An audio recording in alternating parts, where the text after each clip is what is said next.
28페이지인데 거기 보면 토지정책수단 이런 게 보이시죠? 네, 이거는 나중에 우리가 기본서가 나오면 좀 자세히 공부해야 될 내용이고, 지금 우리가 부동산 정책하고 있지 않습니까?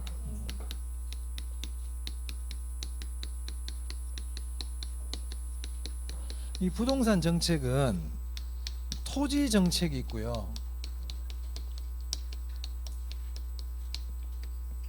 주택 정책이 있어요. 크게 나누면 국토교통부에서 주로 하고 있죠. 이 주택 정책은 다시 임대주택 정책과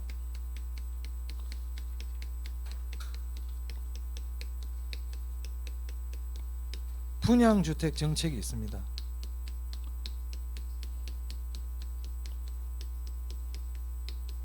크게 나누면 이렇게 나눌 수 있다는 거예요. 토지 정책의 대표적인 게 조금 전에 우리 공부했던 지역지구제예요. 지역지구제.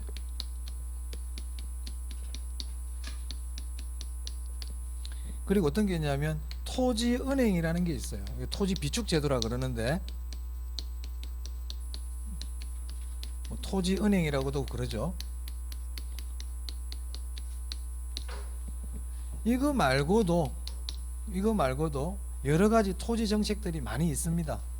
요거는 나중에 1월 달에 기본서 나오면 그때 공부를 하도록 할게요. 아시겠죠? 그때 각종 그 정책마다의 뜻이라든지 용어라든지 이런 거를 말씀드리는데, 오늘은 제가 요 지역지구제 했죠. 토지은행만 약간 조금 이따 말씀을 드릴게요. 토지은행 제도만 간략하게 설명드리고, 그리고 이 임대주택 정책은 다시 크게 셋으로 나눠요. 임대주택 정책이 임대료 규제 정책이 있고요,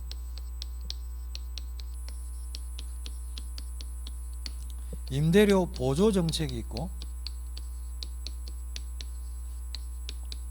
공공임대주택 정책이 있어요. 그러면 공공주택이라고도 그러는데요, 공공임대주택 정책이 있다. 이 세 가지는 임대주택 정책이에요. 이 분양주택 정책은 분양가 상한제가 있고요,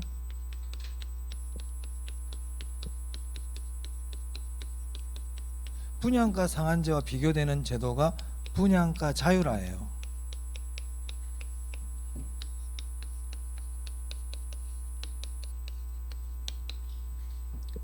주택 선분양 제도가 있고,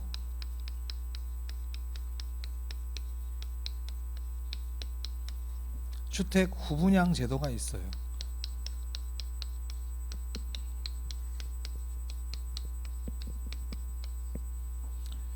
그래서 우리가 부동산 관련 정책을 크게 토지 정책과 주택 정책으로 나눌 때 이렇게 나눌 수가 있는데, 우리가 정책론에서는 이런 것들을 하나하나 배워 나가는 게 정책론 공부하는 겁니다. 그리고 여기다 이제 부가적으로 하나 더 있는 게 조세 정책이거든요. 조세 정책. 세금을 가지고 정부가 부동산 정책을 할 수 있거든. 그래서 우리 정책론에서는 이런 것들을 공부를 합니다. 그러면 이 중에 지역지구제는 아까 말씀드렸잖아요.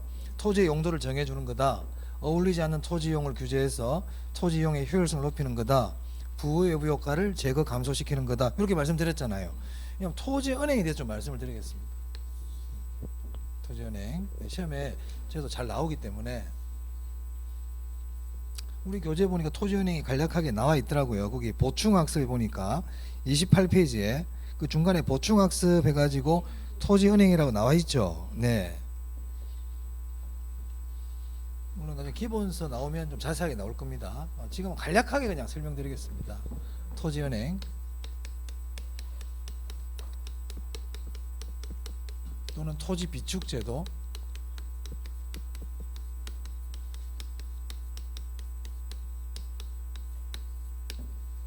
그럼 일단 토지은행이 뭔지, 토지 비축제도가 뭔지 그 뜻을 일단 알아야 되겠죠. 외우려 그러지 말고요. 자, 토지 비축이라는 말은, 우리 비축이라는 말은요, 지금 사용하려고 하는 게 비축입니까? 나중에 쓰기 위해서 지금 준비해 놓는 게 비축입니까? 그렇죠. 그게 토지 비축이에요. 토지 비축 제도란 정부가 토지를 지금 쓰려는 게 아니고 나중에 이 토지를 가지고 개발을 한다든지 또는 매각을 하기 위해서 미리 사두는 거예요. 아시겠죠? 뭐 외울 게 아니죠. 미리. 미리 사두는 거예요. 미리 싼 값에 미리 사두는 거예요. 그럼 누가 하느냐? 이거를 한국토지주택공사에서 합니다.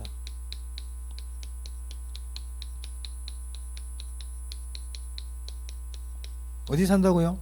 한국토지주택공사. 물론 국토부 장관이 장기 계획은 입안을 해요. 그리고 실제로는 한국토지주택공사에서 토지은행을 합니다. 토지를 매입한단 말이에요.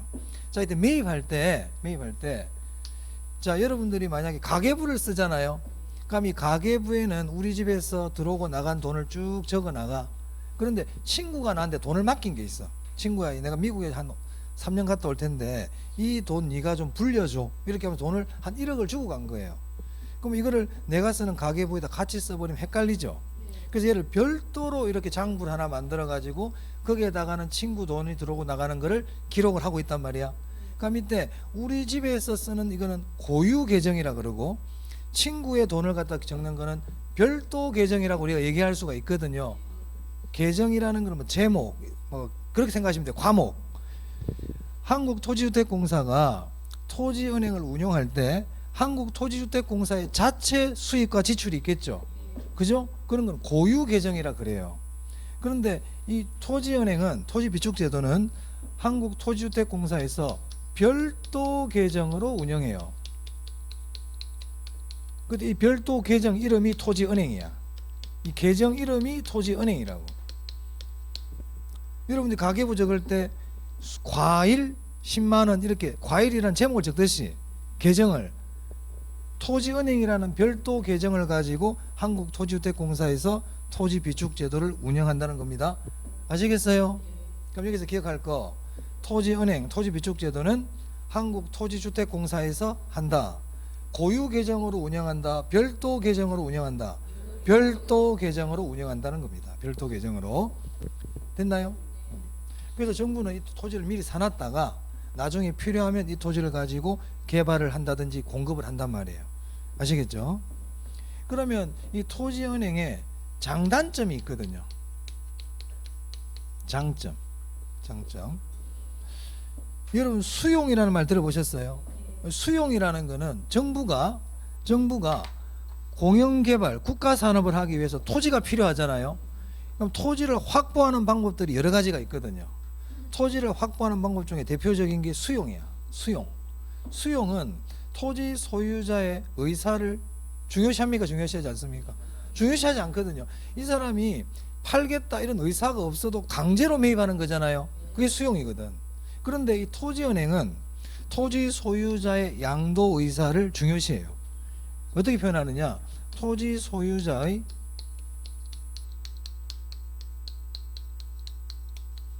양도 의사가 전제된다.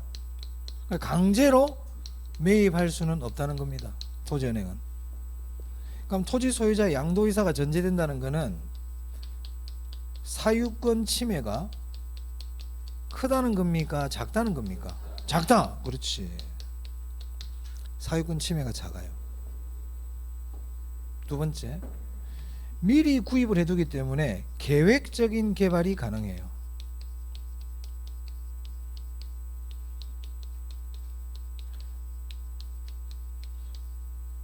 개발할 때 다 돼가지고 갑작스럽게 토지를 구입하는 것보다는 미리 사두면 계획적인 게 가능하겠죠. 계획적인 개발이 가능하다. 일단 요거 하나 정도는 기억해 주시고요. 장점 중에 또 몇 가지 더 있지만 그거 나중에 합시다. 단점만 보겠습니다. 단점 첫 번째, 지금 쓸 토지가 아닌데 나중을 위해서 지금 사고 있잖아요. 그러니까 비용이 많이 들어가요. 재정적 부담이 있단 말이에요. 매입 비용.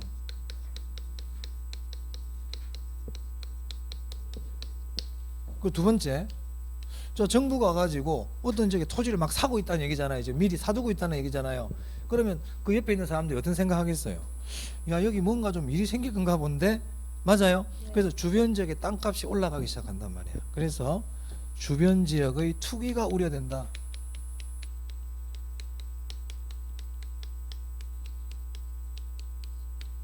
사실 외울 게 아닙니다. 이해를 좀 해버리면. 그리고 지금 사용할 게 아니고 나중에 사용하려고 그런 거잖아요. 그러면 관리를 잘해야 되죠. 안 그러면 잡초가 무성해질 수 있잖아. 그래서 관리 비용이 많이 들어요. 관리 비용. 여기서는 이런 거 정도 단점. 네. 토지은행 뭔지 아시겠어요? 미리 사두는 거다. 한국토지주택공사에서. 근데 그거를 고유 계정이 아닌 별도 계정으로 관리를 한다. 그리고 토지 소유자의 양도이사가 전제된다. 그래서 사유권 침해가 작다. 이런 것들을 알아두시면 되겠습니다. 자, 이제 임대주택 정책 한번 보겠습니다. 임대주택 정책은 시험에 잘 나오거든요. 이거 좀 지울게요. 네.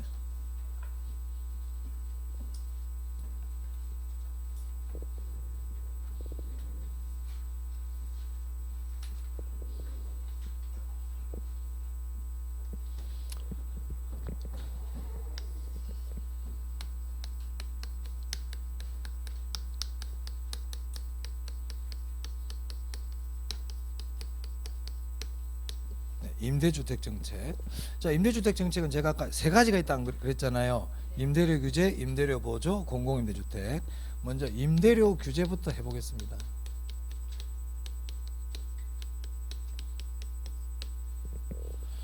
임대료 규제 정책이 뭔지부터 항상 의미를 아는 게 중요하다 그랬어요. 자, 지금 원룸이나 투룸 같은 민간 임대료가 50만 원이야. 한 달에 50만 원. 즉 시장에서 시장 균형 가격이 50만 원에 형성이 되고 있어요.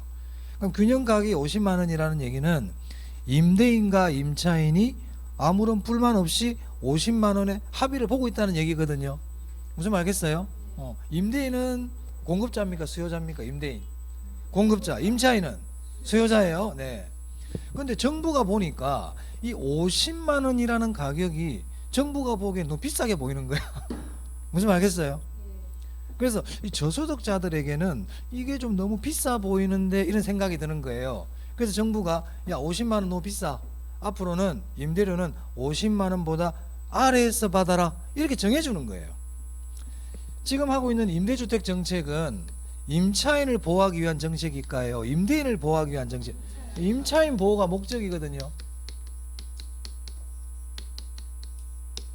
형평성과 관계 있단 말입니다. 형평성. 그러니까 정부 입장에서는 경제적 약자인 임차인들에게는 50만 원이란 가격이 좀 부담스럽다. 그래서 50만 원을 받지 말고 30만 원 밑으로 받아라. 이렇게 하는 거예요. 자, 그림으로 그리면요.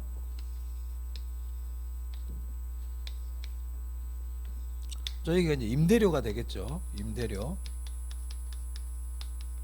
자, 여기 임대주택의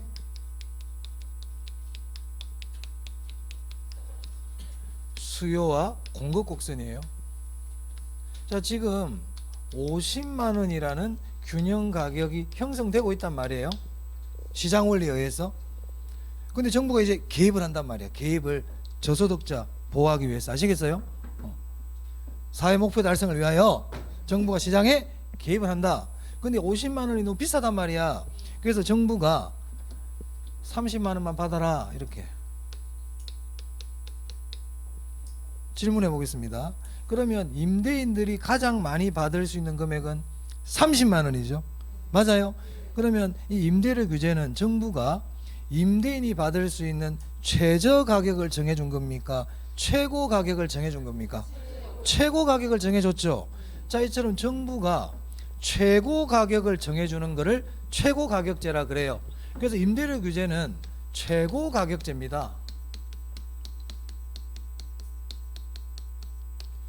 최고 가격제라는 것은 정부가 최고 가격을 정해주는 제도예요. 그럼 최저 가격제도 있을까요? 그럼 최저 가격제는 정부가 최저 가격을 정해줘 놓고는 그 위로 거래해라. 이게 최저 가격제겠네. 그럼 어떤 게 있을까? 최저임금제죠. 최저임금제. 최저임금제는 정부가 최저임금을 딱 정해주고는 이거 위로 줘라 이 얘기잖아요. 최고 가격제는요. 최고 가격을 정해놓고는 그 아래로 거래해라 이런 얘기죠. 맞아? 그래서 임대료 규제는 최고 가격제입니다. 정부가 임대료의 상한선을 정해주고 있죠.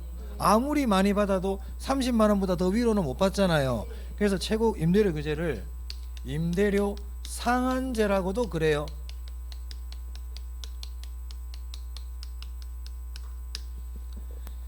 임대료 규제를 최저 가격제 그러면 안 됩니다.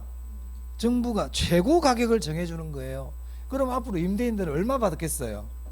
25만 원 받는 사람 있을까? 30만 원 받겠죠. 맞아요? 자, 임대인 좋아요, 안 좋아요? 임대인 안 좋지. 임대인 안 좋죠. 자, 앞으로 있잖아요. 임대인이 불만이 있잖아. 그럼 임대인은 공급을 줄입니다. 앞으로 항상 그렇게 생각하세요. 임대인이 불이익을 보면 공급을 줄인다. 임대인은 공급자잖아. 그러니까 공급자는 불이익을 받으면 공급을 줄이려고 그래요. 기억을 해두세요. 나중에 보면 알겠죠. 임대료를 규제하면 공급이 줄어. 자, 그럼 임대료 규제를 했어. 임대료 규제를 하면 첫 번째, 초과 수요가 발생하네. 이제 초과 수요 전에 했던 거 이제 써먹어야 돼. 시장 균형 가격보다 아래에서는 이만큼의 뭐가 발생합니까? 초과 수요가 발생하죠. 당연히 그럴 수밖에 없어요. 원래는 50만 원이라는 임대료에 합의가 돼 있었는데 정부가 강제로 30만 원으로 내려버리죠, 가격을. 그러니까는 살려는 사람은 많을 거고 공급자는 그 가격에는 공급을 안 하려고 그러겠지. 그러니까는 수요는 많은데 공급이 안 되니까 초과 수요가 생기잖아요. 맞아요. 그래서 임대료 규제라면 뭐가 발생한다? 초과 수요가 발생합니다. 첫째. 두 번째, 자, 효과를 한번 볼게요.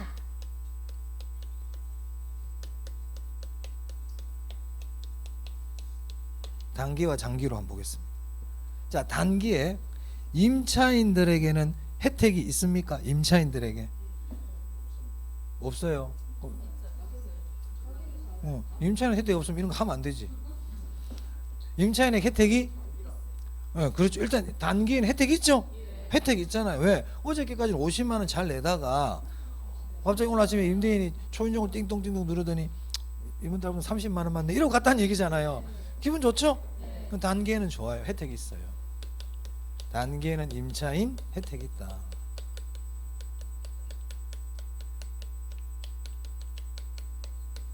이제 장기로 갑니다. 장기로 가면 이제 공급이 작용을 한단 말이야. 장기로 가면 아시겠어요? 단기는 공급의 변화가 없다고 그랬지 제가 아까. 그럼 장기로 가면 공급이 작용을 해요. 그럼 장기로 어떤 일이 생길까요? 공급이, 그렇지, 공급이 줄어요. 이게 중요하거든. 공급이 주는 거예요. 공급이. 만약에 정부가 국민들이 단팥빵을 좋아해가지고 파리바게트 단팥빵 1,000원 하는데 내일부터 모든 빵집에서 단팥빵 300원만 받아라 이렇게 한단 말이에요.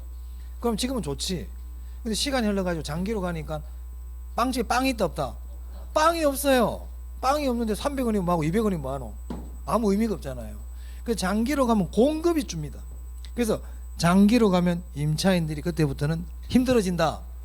아시겠어요? 이게 일단 기본적으로 알아야 돼요. 임대료 규제는 단기에는 임차인에게 혜택이 있다.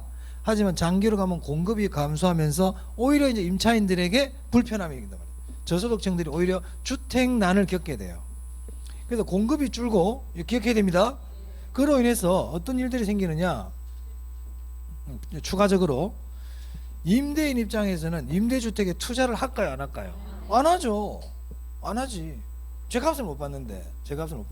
만약에 집에 물이 샌다, 전화해가지고 고쳐주세요 전화를 하잖아요. 그럼 집주인 뭐라 그럴 것 같아요? 나가라 그러죠. 줄 서 있잖아. 지금 초과수요. 들어올 사람 많아. 맞아요?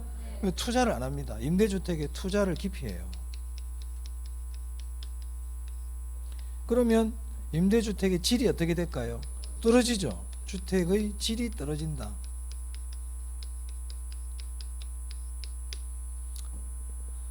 남편이 부산으로 발령이 나가지고 부산으로 이사를 가야 돼요. 그죠? 이 방을 뺐어. 부산 가서 임대주택 구하려면 집이 있다 없다? 없어요. 방을 빼는 순간 방 구하기가 힘들어요. 그럼 주거이동이 많이 일어날까요? 주거이동이 저하될까요? 주거이동이 저하돼요.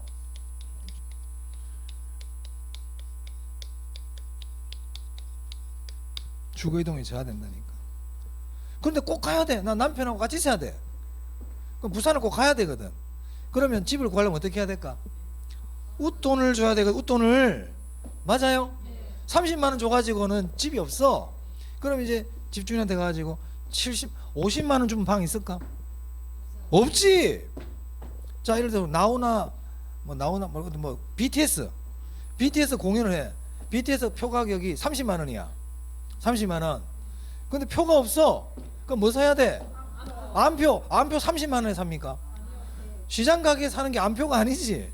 그러면 암시장에서는 임대료가 50만 원에 형성될까? 50만 원보다 높을까? 높지 당연히. 암시장 가격은요, 요 가격이 돼요. 어찌됐든 요 가격이 암시장 가격이야. 어찌됐든 암시장에서 음성적으로 집을 구할 수밖에 없거든요. 맞아요? 암시장 형성돼.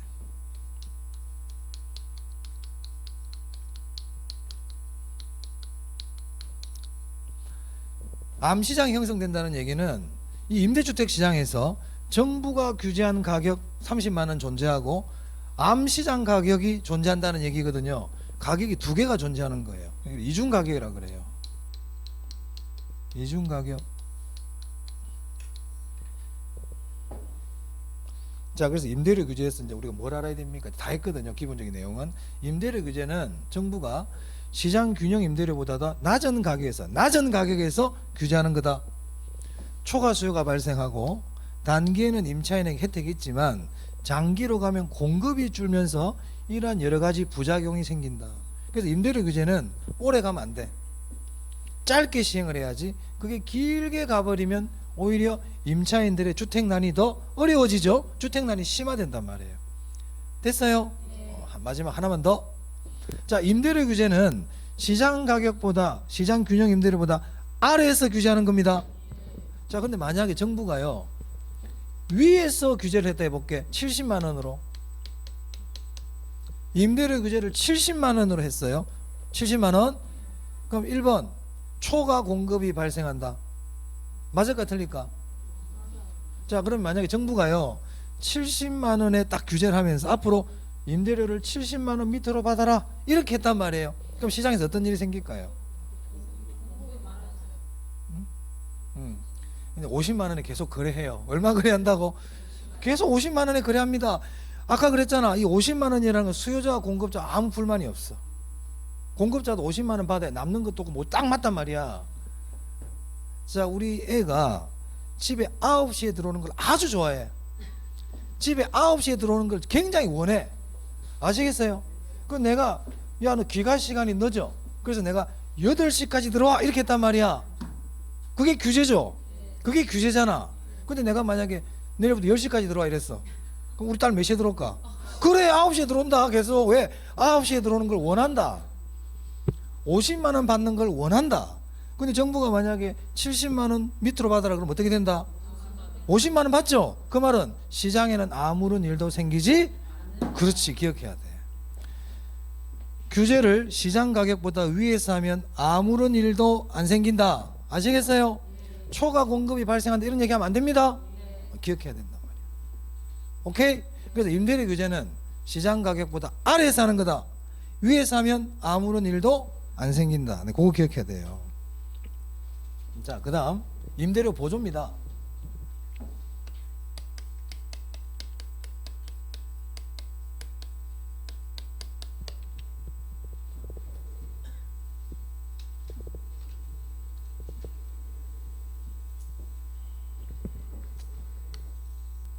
자, 임대료 보조는요 공급자에게 보조해주는 방식이 있고 수요자에게 보조해주는 방식도 있어요. 공급자에게 보조해준다는 것은 건설회사에게 이렇게 보조금을 준다 이렇게 생각하시면 됩니다. 그러니까 건설회사에게 보조금을 주면서 이 돈 가지고 임대주택 좀 지어줘라 이 얘기예요. 그러면 이 공급자 보조를 하게 되면 단기에는 효과가 있을까요? 없을까요? 단기에는 공급이 늘어나 안 늘어나?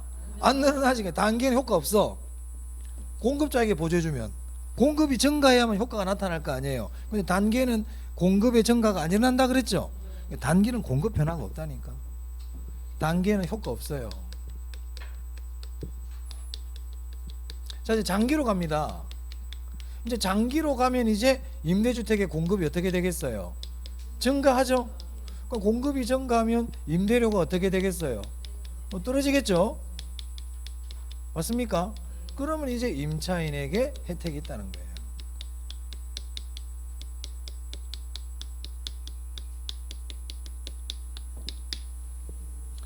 결국 공급자 보조도 결국은 누구에게 혜택을 주기 위한 겁니까? 임차인에게 혜택이 주는데 그게 장기로 가야 효과가 나타난다, 이런 뜻이에요. 자, 수요자에게 보조금을 준다는 거는 임차인에게 주는 거거든요. 임차인에게 보조금을 주는 방법은 두 가지가 있어요. 소득보조. 소득보조를 현금보조라고도 그래요. 집세보조가 있어요. 집세보조는 가격보조라고도 그래요. 소득보조, 현금보조는 뭐냐면 보조금을 주면서 마음대로 쓰세요, 이거예요. 뭐 임대료를 내든 뭐 밥을 사 먹든 뭐 술을 사 먹든 뭐 백을 사든, 아시겠어요? 이게 소득보조, 현금보조야. 집세보조, 가격보조는 뭘까요? 딴 데 못 쓴다, 임대료에만 쓸 수 있다, 이게 가격보조, 집세보조입니다. 오케이? 그러면 이 중에서 어떤 게 여러분들은 만족도가 클까요? 당연하지, 이게 맞지. 만족을 효용이라 그래.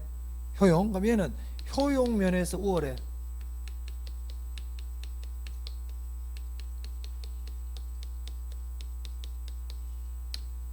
하지만 임차인들의 임대료 부담을 완화시켜 주겠다는 정책 목적에는 어떤 게 더 맞는 겁니까? 그렇죠. 정책 효과 면에서는 이게 우월하다. 별 어려운 내용 아니죠? 자, 그럼 이제 수요자에게 보조금을 줬다고 해봅시다. 어떤 일이 생기는지. 요거 지금부터 보는 거예요. 이제 효과.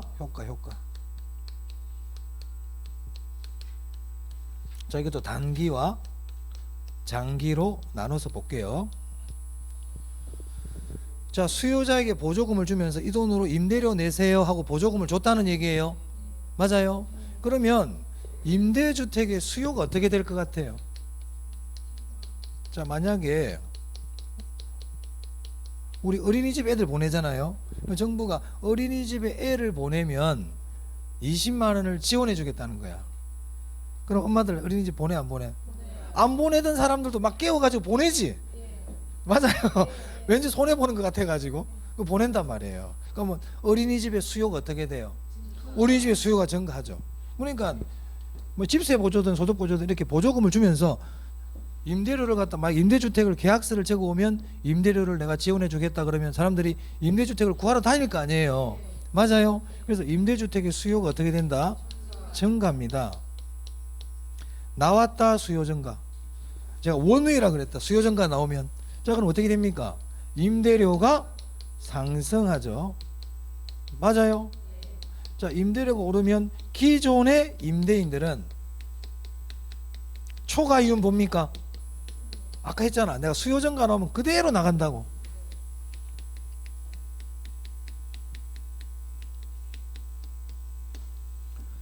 임대료 50만 원 받고 있었는데 갑자기 집 보러 오는 사람들이 많은 거야. 임대인이 오늘따라 집 구하러 오는 사람이 많아. 왜 그러세요? 그랬더니 정부가 보조금을 준대. 그래가지고 집 구하러 다닌다는 거예요. 그럼 매일 사람 집 보러 오는 거야. 지금 50만 원 받고 있는데 수요가 늘고 있잖아요. 그럼 집주인이 어떻게 해요? 집세를 70만 원 올려버리는 거야. 맞아? 그러니까 임대인은 초과이윤이 발생하죠. 맞습니까? 자, 그럼 여기서 보세요. 정부가 보조금을 준 이유는 임차인을 위해서 준 겁니까? 임대인을 위해서 준 겁니까? 임차인을 위해서 줬는데 그 돈이 누구 호주머니로 들어가고 있어 지금? 임대인에게 들어가고 있지. 맞아요? 그럼 임대료 보조 정책을 하면 공급자인 임대인에게도 혜택이 있다는 거야. 단기에는. 그래서 정부가 정책을 펼치면 단기적으로는 공급자들이 혜택을 보는 경우가 많아요. 그렇단 말이야 이게. 자, 이제 장기로 갑니다. 자, 장기로 가면 이제 초과이윤을 없애기 위하여 어떻게 되죠? 임대주택의 공급이 증가할 거 아니에요. 맞아요? 그럼 공급이 증가하면 임대료가 하락하겠죠. 언제까지 하락해? 초과이윤이, 그렇지, 초과이윤이 없어질 때까지. 그래서 장기로 가면 결국 기존 임대인의 초과이윤은 소멸해버린다. 됐나요? 자, 그럼 여기서 우리가 뭘 알아야 되느냐? 첫째, 임대료를 보조해주면 단기에는 임대인한테도 혜택이 가더라. 임대인들도 좋더라 이 말입니다. 기억해야 되고요. 단기에는 임대인에게 혜택이 있다. 왜? 임대료가 오르거든. 그리고 장기로 가면요, 공급이 어떻게 된다? 늘어납니다. 공급이 늘어난다. 아까 우리 임대료 규제하니까 어떻게 됐어? 공급이 줄었죠. 임대료를 보조해 주니까요, 공급이, 그렇지, 당연한 얘기야 이게. 사실은 규제하면 당연히 공급이 줄지. 만약에 울산에서 노래방 규제해 봐봐, 노래방 확 줄어버리지. 맞아요? 소고기집 오픈할 때마다 1,000만 원씩 보조금 해준다 그래 봐봐, 전신에 소고기집이지. 맞아요? 외울 게 아니야. 원래는 규제는 공급이 주는 거고 보조해주면 공급이 느는 거야. 그래, 잘 틀려. 자, 그래서 임대료 보조해주면 공급이 어떻게 된다? 공급이 증가합니다. 자, 이걸 가만히 보세요. 이걸 가만히 보니까, 자, 단기에는 제가 수요가 작용한다 그랬죠. 장기에는요, 공급이 작용한다 그랬어요. 가만히 들여다보라니까. 관계를 보라고요. 단기와 장기에. 이런 것들을 잘 해놓으면 실력이 는단 말이에요. 자, 단기에 수요가 증가하니까 장기에는 공급이 어떻게 돼? 증가하지. 맞아요? 그럼 만약에 시험 지문을 읽는데 단기에 수요가 증가하고 어쩌고 저쩌고 나오다가 장기에는 공급이 감소하였다. 말이 앞뒤가 맞아 안 맞아? 안 맞지. 이건 X야. 아시겠어요? 그러니까 단기에 수요가 증가하면 장기는 공급이 증가해. 이런 관계란 말이에요. 그래서 수요는 공급을 창출한다, 이런 얘기가 있다. 그죠? 수요에 의해서 공급이 만들어진단 말이에요. 또 보세요. 단기에 가격이 올랐죠? 그러면 장기에는 가격이 어떻게 돼요? 그렇지. 이게 단기와 장기 관계 이렇단 말이야. 단기에 가격이 올랐는데 장기도 계속 올라, 이런 거 있다 없다? 없어. 단기에 올랐으면 장기는 내리는 거야. 그러니까 만약에 단기에 내렸으면 장기는요, 오릅니다. 오케이. 그럼 만약에서 수요가 감소했다고 나왔어. 그러면 공급은 어떻게 될까 나중에? 그렇지. 수요가 없으면 공급도 없어. 수요가 감소하면 가격이 떨어지겠죠. 그럼 장기에는 가격이 어떻게 된다? 올라간다. 이런 관계입니다. 단기에 초과이윤을 보잖아요. 장기에는 이게 없어진다고요. 만약에 단기에는 손실을 보잖아요. 장기에는 손실이 없어져요. 됐어요? 항상 이런 관계야. 그래서 초과이윤이나 손실은 단기에만 나타나. 장기에는 초과이윤이니 손실이니 왜곡이니 이런 말이 없다고 그랬습니다. 장기는 항상 균형을 향해 간다. 균형. 요 관계를 잘 음미해 주세요. 시간이 있을 때. 이런 관계가 있다면 단기 장기는. 됐습니까? 네. 자, 임대료 보조까지 봤어요. 자, 이제 공공임대 하겠습니다. 공공임대.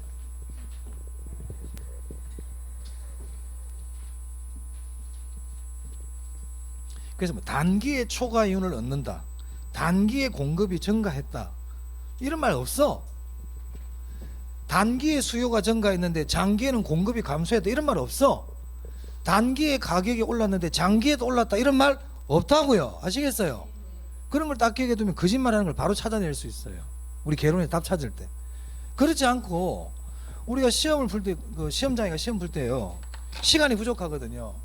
이거를 읽고 이해해가지고 해석해서 풀겠다, 이거는 넌센스다. 시간 50분 만에 절대 못 풉니다. 딱 보고 이런 거 말이 안 맞는데 이렇게 찾아버려야 돼요. 아시겠어요? 그게 되려면 아까 제가 말씀 이런 것들을 잘 익혀놔야 돼. 이걸 다 읽어보고 그래 이러다 보면 종쳐버리는 거야. 그렇게 풀면 안 돼요. 딱 지문 읽다가 이 말은 이상한데 이렇게 딱딱 찾아내야 돼요. 특히 우리 개론은 그렇게 해서 우리 개론은 35분 만에 끝내버리는 거야. 그리고 남는 시간 민법에 투하. 아시겠어요? 계산 문제는 못 풀지 뭐. 맨 마지막에 풀면 돼. 시간 없으면 안 풀지 뭐. 찍어버려. 아시겠어요? 그렇게 하는 거예요. 그걸 다 풀려고 달라들면 안 돼. 시간 딱 정해가지고. 무슨 말 알겠습니까? 그러면 개론을 계산 문제 빼고 30분 35분 만에 푸느냐 안 푸느냐가 당락의 결정적이라니까. 무슨 말 알겠어요? 그럼 그렇게 하려면 보세요. 그 일일이 다 읽어보고 꼼꼼히 따져가면서 그렇게 해가지고는 그 시간에 절대 못 풀죠. 맞아요? 그렇단 말이에요. 지금도 그런 걸 자꾸 이제 훈련을 하지. 걱정하지 말고 계속 하면 됩니다. 저와 같이 쭉 해나가면 되니까. 자, 이제 공공임대주택 보겠습니다.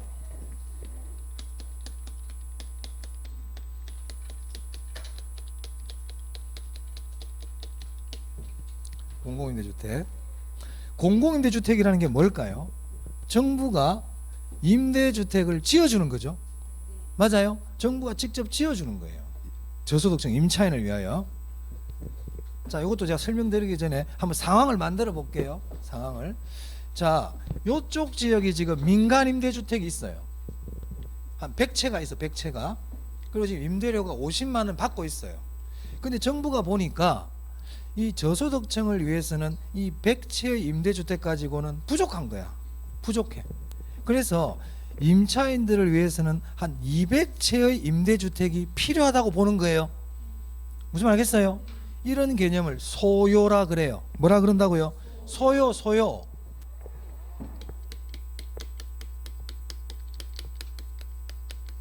이 주택 소요는 저소득층들이 최저 주거 수준을 만족시키기 위해서 필요로 하는 최소한의 주택수, 이런 개념이거든요. 나중에 또 공부할 기회가 있을 겁니다. 그러니까 주택 소요는 저소득층들이 큰 집 말고 최저 주거 수준을 만족시키기 위해서 필요로 하는 최소한의 주택수 개념이란 말이에요. 무슨 말 알겠어요? 수요는 디맨드지만 얘는 니즈의 개념이라고. 필요로 하는 거. 그럼 정부가 봤을 때는 200채가 있어야 이 지역의 저소득층들이 안정적인 임대주택이 보급이 되겠다고 보는데 현재 얼마밖에 없어? 100채밖에 없거든. 그럼 정부가 어떻게 합니까? 100채를 더 지어주는 거예요. 아시겠어요? 그럼 여기서 임대료 얼마 받고 있다고? 그럼 여기서 50만 원 받으면 돼, 안 돼? 그건 공공임대주택이 아니지. 그럼 여기 30만 원을 받는 거예요. 맞아요? 자, 이걸 상황을 이해해야 돼. 무작정 외우려고 그러면 안 돼. 자, 그러면 이 민간임대주택에서는 어떠한 현상이 생길까? 이 말이에요. 그래서 결국 가격은 내려가지. 자, 여기 살고 있던 사람들이 막 일로 옮기려고 그러겠죠. 맞아요? 그리고 이쪽에는 수요가 있을까요? 없을까요? 수요가 없죠. 단기에 수요가 없어요. 그럼 수요가 없으니까 임대료가 어떻게 돼? 임대료가 떨어지지.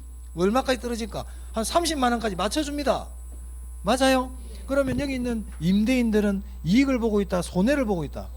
손해를 보죠. 이 사람도 50만 원을 받아야 정상이윤인데 30만 원으로 내려버리니까 손실이 발생하죠. 공급자 안 좋지? 그러니까 공급자 안 좋. 앞으로 여기서 어떤 행동을 벌일까 이제? 공급이, 그렇지, 공급이 줄어버리는 거예요. 손해 보니까.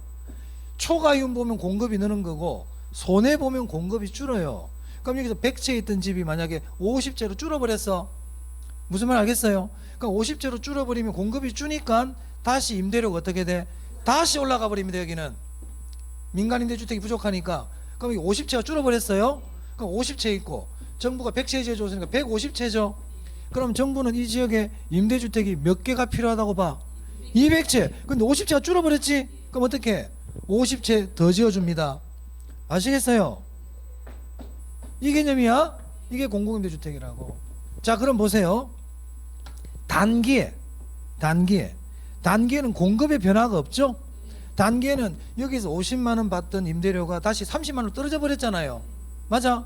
그럼 단기에는 여기에 살고 있는 임차인이나 공공임대주택에 들어온 임차인이나 둘 다 좋아요, 안 좋아요? 둘 다 혜택 봐요. 단기에는. 근데 이제 장기로 가면 여기서 어떤 일이 생겨? 공급이 줄어버리고 임대료가 다시 올라갔죠? 그럼 장기는 누구만 혜택 봐요? 공공임차인들만 혜택 보죠. 맞습니까? 그래. 그래서 공공임대주택에서 중요한 게 첫 번째 이거야. 단기에는 둘 다 혜택 본다. 여기서 둘 다라는 건 임차인입니다. 공공임차인, 민간임차인 둘 다 혜택 봐. 근데 장기로 가면 누구만 혜택 본다? 공공임차인만 혜택 본다. 여기 민간 임대료는 50만 원 하던 게 30만 원으로 내려왔다가 다시 올라가 버리죠. 맞아요. 50만 원 받다가 여기 공공임대주택에 들어오니까 임대료를 30만 원 내렸어. 근데 30만 원에는 도저히 여기 임대인들이 손해니까, 시장은 손해봐서 안 되거든. 임대료를 공급을 줄여가지고 임대료를 다시 올려버린단 말이에요. 맞습니까? 그러면 장기로 가면 공공임대료하고 민간임대료가 가격이 같아요, 달라요? 장기에는 다르지. 그 장기는 이중 가격이야. 그걸 이중 가격이라고. 그러면 여긴 다시 50만 원 올라가 버리고 여기는 30만 원이잖아요. 20만 원 차이가 나죠. 그럼 20만 원 차이만큼 정부로부터 보조를 받는 효과가 있나요? 그렇지. 그런 개념이란 말이야. 공공임대주택에 있는 공공임차인들은 이 임대료 차액만큼 정부로부터 보조금을 받는 효과가 있죠. 그럼 장기로 가면 결국 공공임차인들만 혜택이 있고 여기 있는 민간임차인들은 혜택이 없다. 이겁니다. 지금까지 얘기한 걸 이제 적습니다. 제가 이제 자 적어볼게요.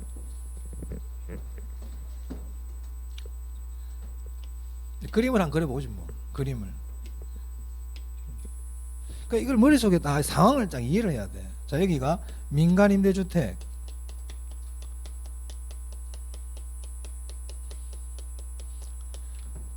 임대료 양입니다. 자, 처음에는 수요와 공급 곡선에서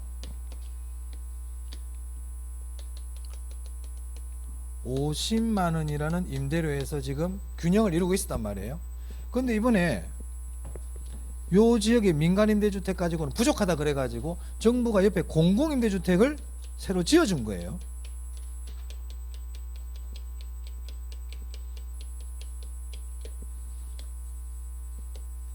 30만 원에 여기는 임대료가 30만 원에 공급을 했다 이 얘기입니다. 그럼 이제 민간임대주택에서는 어떤 일이 생긴다? 여기는 단기에 여기 민간임대주택은 단기에 단기 가면 수요부터 생각하세요. 수요가 어떻게 된다? 감소한다. 수요 감소하죠? 수요가 감소하니까 임대료가 어떻게 됩니까? 하락하죠? 임대료가 하락하면 공급자들, 기존 임대인들은 손실을 보는 거예요. 맞습니까? 임대인들이 손실을 봅니다. 단기에는 수요가 감소한다. 수요가 이렇게 감소해버려요. 그래서 가격이 50만 원 받던 게 30만 원으로 하락한다는 얘기죠. 그래서 공급자들이 손해를 봐요. 그럼 이제 장기로 가면 어떻게 될까요? 장기는 여기다 적어야 되나? 공간이 좀 그러네. 여기 장기 적을게요. 자, 장기로 가면 이제 어떻게 된다? 공급이 변한단 말이에요.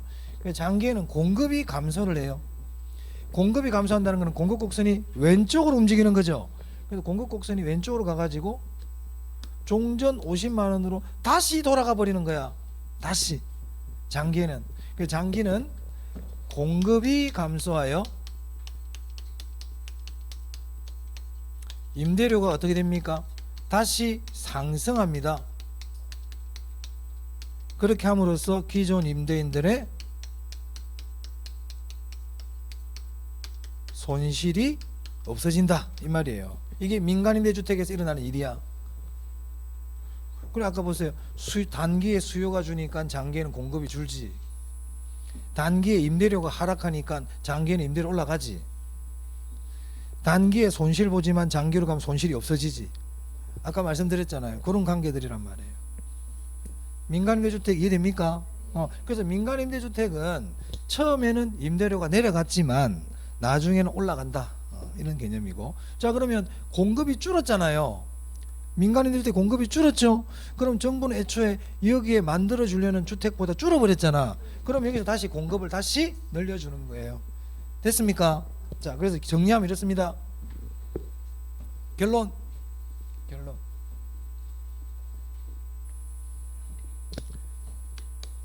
단기에는 민간, 공공, 임차인 모두 혜택이 있다.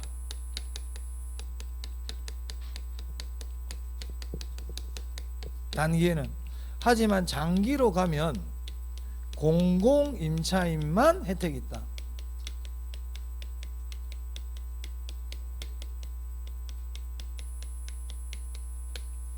두 번째, 장기에는 민간 임대주택이 공급이 준다고 그랬죠?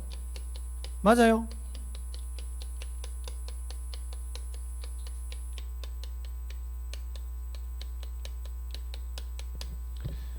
민간 임대주택의 공급이 감소하지만 이 공급 감소분만큼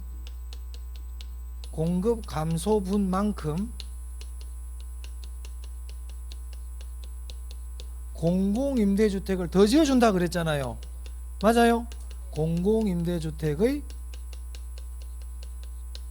공급이 증가한다. 그래서 결과적으로 어떻게 되느냐? 결과적으로 사회 전체